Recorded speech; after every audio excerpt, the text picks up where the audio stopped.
ఈరోజు స్పెషల్ చేపల పులుసు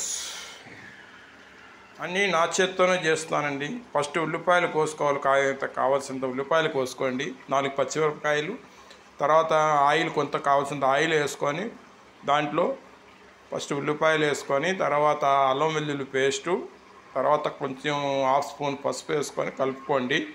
కలుపుకున్నాక కాసేపు దాన్ని మ్యాగ్నేట్ చేయాలి. ఒక 5 నిమిషాలు అలా ఎర్ర కలర్ వచ్చేటట్టు వేయించుకోండి. ఒక 5 నిమిషాలు ఆగి బాగా ఉడికినాక దాంట్లో చింతపండు పులుపు పిండుకోండి. చింతపండు అంటే ఒక నిమ్మకాయ అంత, 2 నిమ్మకాయల చింతపండు. కిలో చేపలకి 2 నిమ్మకాయలు అంత నానబెట్టుకొని చింతపండు, తర్వాత దాన్ని పిండండి, రసం తీసి దాంట్లో వేసుకోండి. వేసుకున్నాక కొంత 1/2 స్పూను మిరియాల పౌడర్ వేసుకోండి.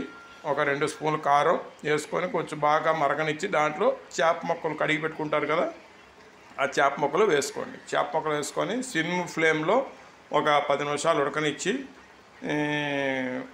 కాసేపు తర్వాత మళ్ళీ మూత తీసి కాసేపు చూసుకొని ఒక 10 నిమిషాల తర్వాత దింపేసుకోండి.